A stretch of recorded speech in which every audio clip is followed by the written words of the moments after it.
దేవునికి స్తోత్రం. మన ప్రభువును రక్షకుడైన యేసుక్రీస్తు వారి నామంలో అందరికీ ఉదయకాల శుభములు తెలియజేయుచున్నాను. ఈరోజు దేవుని వాగ్దానము ఆదికాండము 32వ అధ్యాయము 24వ వచనము. యాకోబు ఒక్కడు మిగిలిపోయెను, ఒక నరుడు తెల్లవారు వరకు అతనితో పెనుగులాడెను. యాకోబు దేవునితో పోరాడిన దానికంటే దేవుడు యాకోబుతో ఎక్కువగా పోరాడుతున్నాడు. ఈ పోరాడుతున్నది నిబంధన పురుషుడైన మనుష్య కుమారుడే. దేవుడే మనిషి రూపంలో పాత యాకోబు జీవితాన్ని పిండి చేస్తున్నాడు. ఇక్కడ యాకోబు గారు పరిస్థితులన్నీ వ్యతిరేకంగా మారిపోయినాయి. అలాంటి సమయంలో సరైనటువంటి నిర్ణయాన్ని తీసుకున్నారు. నేను దేవుని పాదాల దగ్గరికి రావాలి, దేవుని పాదాల దగ్గర పడితే దేవునికి నా సమస్యను వివరించుకుంటే ప్రభువే నాకు సహాయం చేస్తారు అనేటువంటి ఒక ఆలోచన రావటం ఎంతో గొప్ప విషయం. మనకి పరిస్థితులు వ్యతిరేకంగా ఉన్నప్పుడు దేవుని సహాయం కోసం దేవుని యొద్దకి రావాలి అంటే రాలేని సందర్భాలు కొన్ని ఉంటాయి. అయితే అలాంటి వాటన్నిటిని ఎదిరించి నేను ఎలాగైనా దేవుని పాదాల మీద పడితే నాకు దేవుని యొద్ద నుండి సహాయం దొరుకుతుంది అని యాకోబు గారు విశ్వసించి, నేను దేవుని దగ్గరకు వెళ్తేనే, దేవుని పాదాల మీద పడితేనే నా ఈ సమస్యలకు పరిష్కారం దొరుకుతుంది అని ఎప్పుడైతే గమనించారో దేవుని పాదాల దగ్గరకు వచ్చారు. అలానే మారిన ప్రతి ఒక్కరి జీవితంలో మార్పు కనబడాలి అని దేవుడు ఆశపడుతూ ఉన్నాడు. ఇక్కడ పాత యాకోబు జీవితాన్ని, యాకోబు గారు పాత స్వభావాన్ని, పాత జీవితాన్ని దేవుని పాదాల దగ్గర పడేసి తనలో ఉన్నటువంటి లోటుపాట్లన్నీ దేవుని ఎదుట ఒప్పుకుంటున్నారు. అందుకనే దేవుని వాక్యం మనకి సెలవిస్తుంది, అతిక్రమములను దాచిపెట్టువాడు వర్ధిల్లడు, వాటిని ఒప్పుకొని విడిచిపెట్టువాడు కనికరం పొందునని. యాకోబు గారు ఎప్పుడైతే తన యొక్క పాత జీవితాన్ని దేవుని పాదాల దగ్గర విడిచిపెట్టారో అప్పుడు దేవుని దగ్గర నుండి సమాధానాన్ని పొందుకోగలిగారు.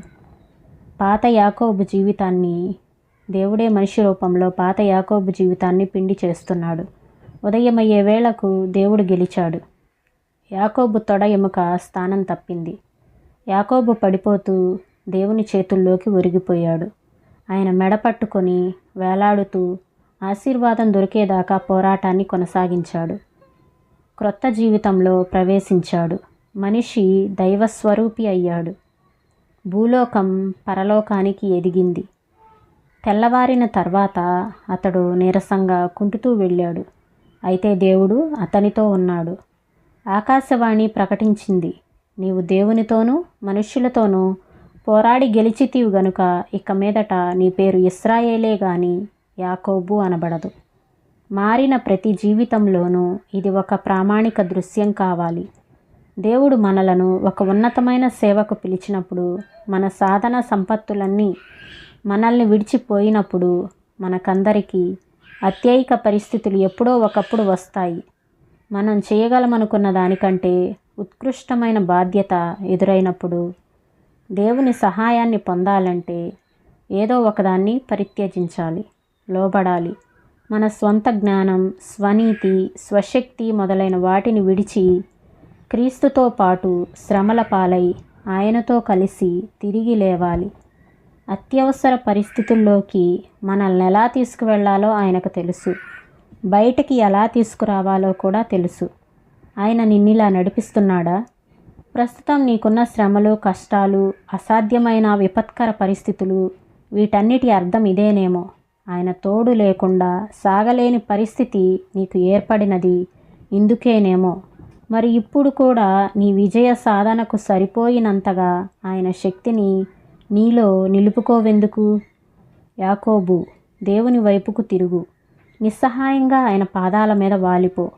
నీ స్వశక్తిని, నీ జ్ఞానాన్ని త్రోసిపుచ్చి ఆయన ప్రేమగల హస్తాల్లో కుప్పకూలిపోయి యాకోబులాగా ఆయన శక్తితో తిరిగి నిలబడు.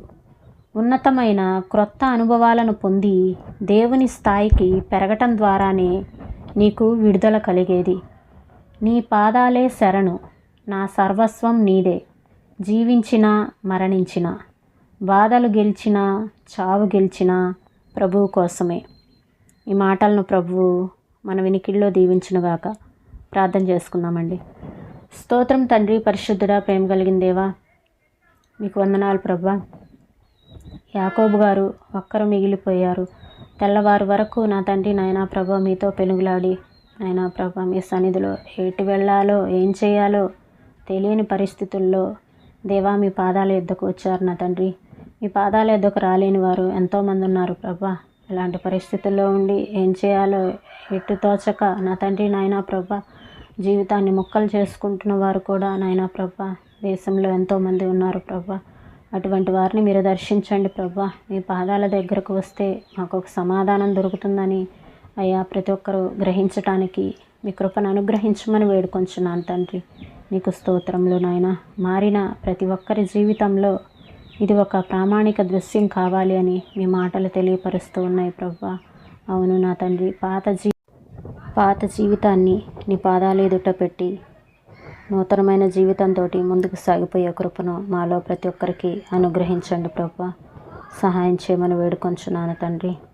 ఈ ఉదయకాల సమయంలో దేవా ప్రతి ఒక్కరికి మీ యొక్క నూతనమైన శక్తిని నూతనమైన బలమును ఇచ్చి ముందుకు నడిపించమని మా ప్రభువును రక్షకుడైన యేసుక్రీస్తు వారి నామంలో అడిగి వేడుకొంచున్నాం తండ్రి.